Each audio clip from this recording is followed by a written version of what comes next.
Let me paint you a picture. Imagine you're walking through a parking lot at work. You pass a beat-up sedan from like 2012. Scratched paint, nothing fancy, looks like it's been through some stuff. You probably wouldn't look twice at the person driving it. Might even feel a little sorry for them. But what if I told you that person has more money than everyone else in the building combined? That their investment portfolio has 7 figures? That their house has been paid off for years? That they could walk into the boss's office right now and quit without a single worry? Sounds like a movie, right? But it's not. It's actually the norm among people who've built real wealth in America. Researchers who've spent decades studying how millionaires actually live discovered something that breaks everyone's brain. The typical millionaire doesn't drive what you think they drive. Studies on high-income earners show that the majority choose everyday brands. Reliable, boring, invisible cars, the kind you'd never notice in traffic. Meanwhile, a surprising number of people earning far less are the ones financing luxury vehicles they can barely afford. One group is performing wealth, the other group is building it. And almost nobody can tell the difference from the outside. This is what fascinates me. We've been taught our whole lives that rich people look rich.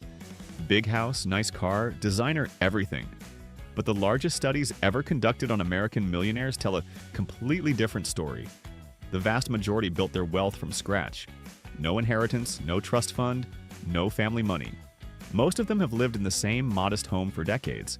They shop deals, they budget, they blend in. You could sit next to one on the bus and never know. And this isn't just about cars or houses, it goes way deeper than that.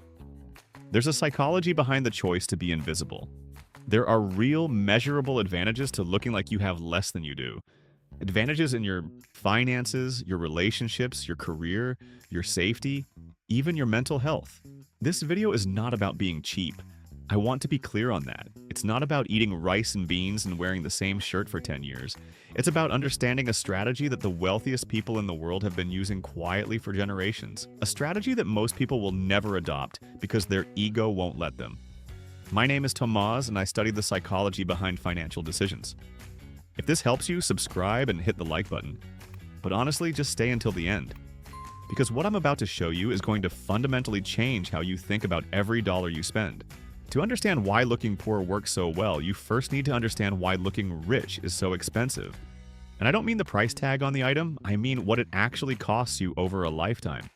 Over a century ago, a sociologist observed something about human behavior that still explains almost everything about how we spend money today. He noticed that people don't just buy things for what they do, they buy things for what they say. A purchase isn't just a transaction, it's a broadcast. Every visible item you own is sending a message to everyone who sees it. And the message is almost always the same. I'm doing well, I matter, I've made it. Think about it. A watch that costs $50,000 tells time exactly as well as one that costs $50,000. The extra $49,950 doesn't buy you better timekeeping. It buys you a story, a signal, a way to walk into a room and communicate something about yourself without opening your mouth. And that signal is incredibly seductive. Because it works, people do treat you differently when you wear expensive things. They do make assumptions about your success, and that feels good. It feels really good. But here's where it turns dark. Studies on financial behavior have found that people who view money primarily as a symbol of power and status actually report lower levels of financial satisfaction than people who view money as a tool for security and freedom. Lower satisfaction. The people buying the most expensive stuff to feel successful end up feeling less financially secure than people who buy almost nothing. That's not irony, that's a trap. And the trap has a mechanism. Every visible purchase you make has a hidden cost that goes way beyond the sticker price. When you finance a luxury car, that monthly payment isn't just leaving your bank account, it's leaving your future. That same money invested over 20 or 30 years would have compounded into something transformative. When you buy a designer bag instead of investing that money, you're not just choosing the bag. You're choosing against decades of compound growth.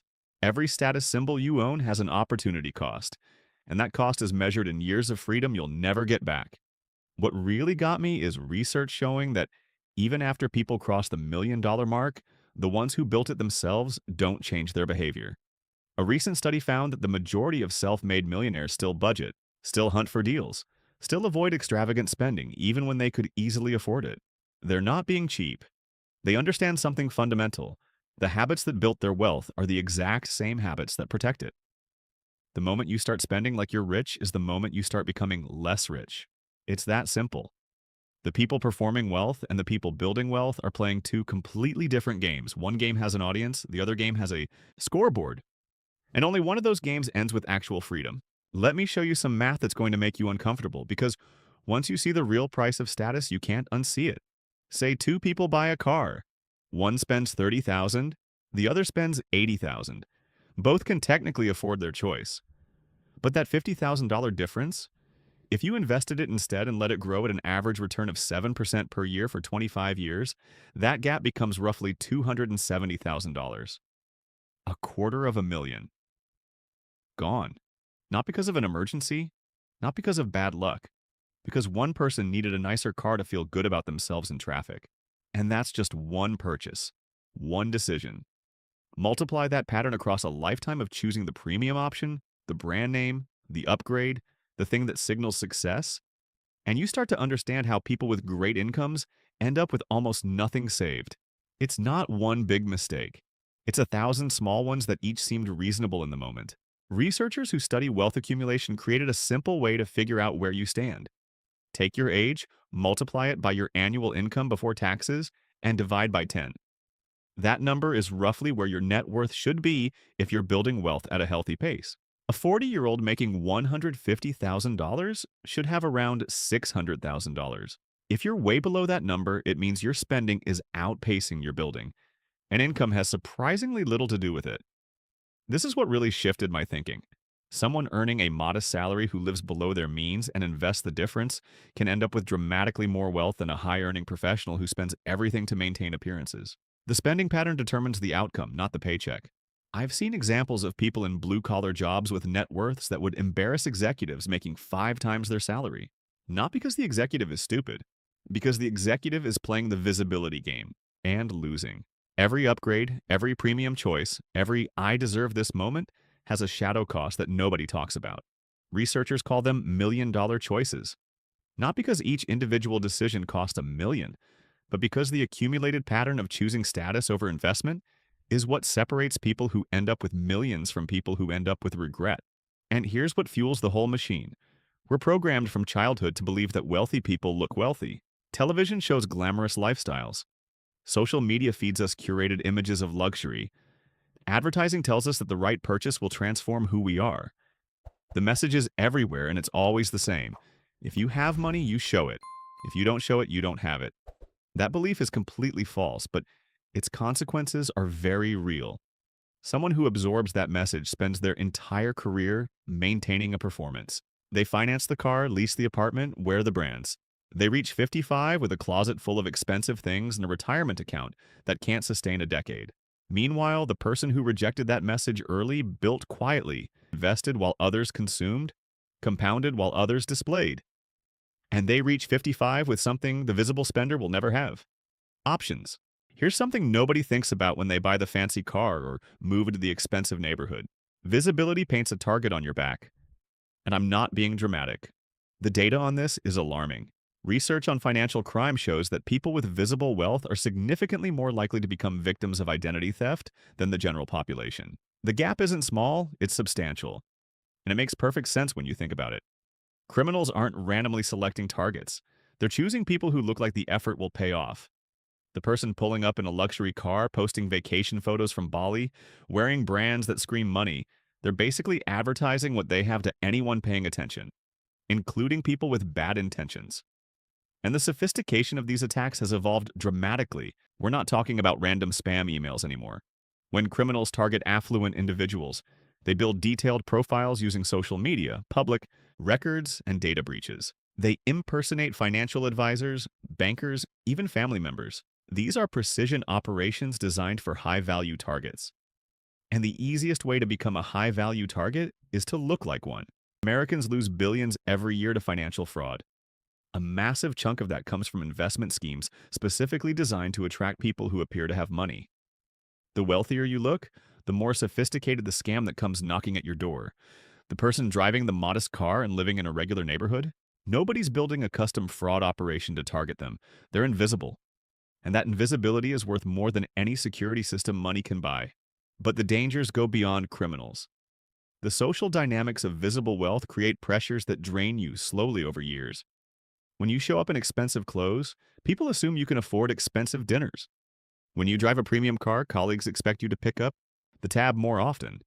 When you live in an affluent area, the baseline cost of everything around you inflates.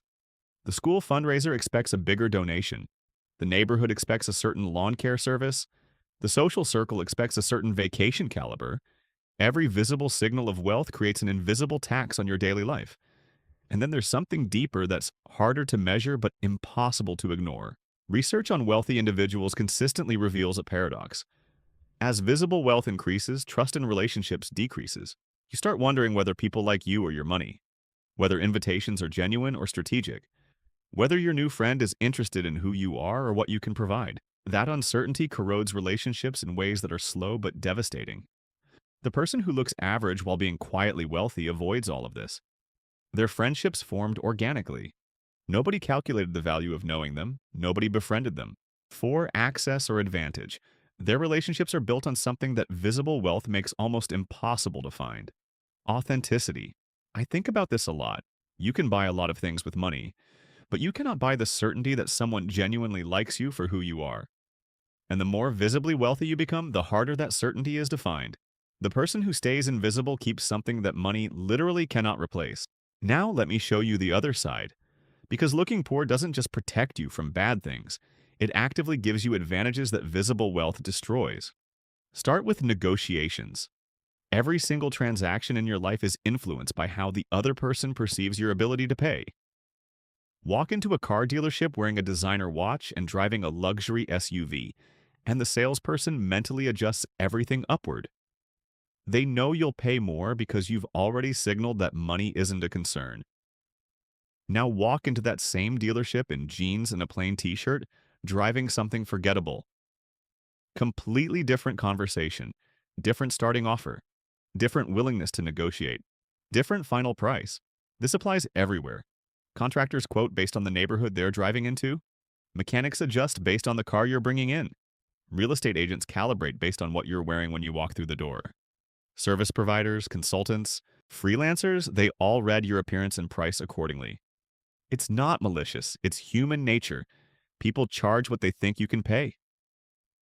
Over a lifetime of purchases, services, repairs, and negotiations, the person who looks wealthy pays a premium on practically everything. It's like an invisible surcharge on every transaction. The person who looks ordinary pays standard rates. Same service, same quality, different price. Multiply that across 30 or 40 years of adult life, and the cumulative savings from simply not looking rich are staggering. One of the most successful investors in history once mentioned that he never worried about being overcharged for anything because nobody around him had any idea what he was worth. His modest appearance wasn't accidental. It was a financial tool. Now think about your career. This one surprises people. When your coworkers think you're in the same boat as them financially, they treat you as an equal. As an ally, your boss assumes you're hungry, motivated, committed to the job. Clients don't resent your fees because they assume you need the income. Everything in your professional life benefits from the perception that you need to be there. The moment visible wealth enters that equation, everything shifts. Colleagues start wondering why you're still working. The boss questions your dedication. Clients feel like you're overcharging because you obviously don't need the money. Subtle shifts, but they accumulate into real consequences over time. The quietly wealthy person occupies an extraordinarily powerful position. They appear to need the job while having the security of not needing it at all. They can take risks that desperate people can't take. They can negotiate from a position of strength while everyone assumes they're negotiating from need. That gap between perception and reality is one of the most valuable advantages a person can have in their career.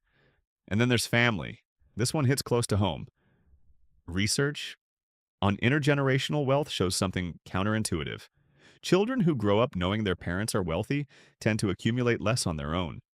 The more financial support adult children receive, the less they build independently.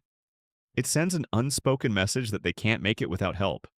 And over time, they start believing that message. Parents who live modestly, even when they don't have to, give their children something more valuable than money. They give them the belief that building your own life is both necessary and possible. Their kids develop independence not because they were forced to, but because they never knew there was a cushion underneath them. And the family relationships stay clean. No resentment over perceived inequality. No expectations of inheritance shaping behavior. No financial dynamics poisoning what should be the most genuine connections in your life. There's a psychological concept that explains why buying nice things never delivers the lasting happiness people expect. Scientists call it hedonic adaptation, and once you understand it, the entire logic of visible consumption collapses. Here's how it works. You buy something exciting, a new car, a designer piece, an expensive gadget. For the first few weeks, maybe a month, you feel incredible. Every time you look at it, every time you use it, there's a rush, a sense of arrival. You made it. But then something happens. Slowly, almost without you noticing, the thrill fades. The car becomes just your car. The watch becomes just your watch. The thing that once made your heart race becomes background noise. Invisible, normal. And now you need the next thing to feel that rush again. This is the treadmill that visible wealth creates. Every purchase delivers a temporary spike of pleasure followed by a permanent return to baseline. But the money you spent doesn't come back. The emotional return diminishes. The financial cost is forever. You end up chasing a feeling that by design can never last, and paying for it with money that could have compounded for decades. Invisible wealth works on a completely different mechanism. The person who builds quietly, who watches their net worth grow without announcing it to the world, experiences something that doesn't adapt away. It's a constant, low-level sense of security, not excitement, not a thrill, something better. The deep knowledge that they can handle whatever comes. A job loss, a medical emergency, an opportunity that requires capital, a situation that requires walking away. That security sits in the background of every decision they make. It doesn't spike and crash like the thrill of a new purchase. It just stays. Steady, reliable, always there. And that background security changes everything about how you move through life. Decisions become less driven by fear. You don't stay in a toxic job because you're terrified of losing income. Relationships become less transactional. You don't maintain connections out of financial necessity. Sleep improves because you're not laying awake calculating whether you can cover next month's bills. The visible wealthy person lives with constant pressure to maintain the display. Every year demands new purchases to signal continued success. The performance never ends. The invisible wealthy person opted out of that performance entirely. Their sense of self isn't tied to what they consume, and that's a form of freedom that no purchase can provide. There's a cultural shift happening that confirms this. Industry reports show that affluent consumers are increasingly moving away from obvious logos and flashy branding toward understated quality. The idea of quiet luxury has gained serious momentum. More and more people, especially younger consumers, are gravitating toward influencers and brands that emphasize practicality over spectacle. The cultural conversation is slowly catching up to what wealth builders have known for decades. The loudest display of money is almost always the weakest financial position. Real wealth whispers. It doesn't need to shout because it has nothing to prove. This shift isn't just about fashion or taste. It reflects a deeper recognition that the costs of visible wealth, the social pressure, the security risks, the relationship distortion, the hedonic treadmill simply aren't worth it. The people who've actually built something substantial figured this out long before it became a trend. They were dressing modestly and driving regular cars while everyone around them was performing for an audience that doesn't actually care.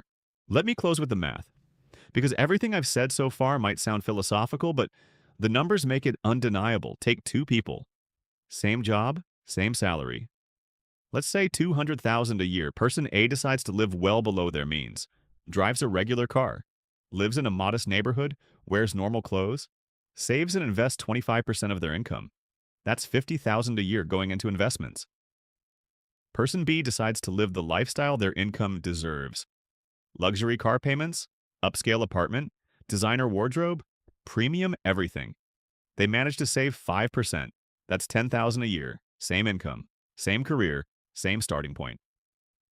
Let's run it forward 25 years at an average 7% return. Person A ends up with approximately $3.4 million. Person B ends up with roughly $680,000. Same paycheck. 5 times the difference in outcome. And here's the part that should keep you up tonight. Person B looked wealthy the entire time. Person A looked middle class the entire time.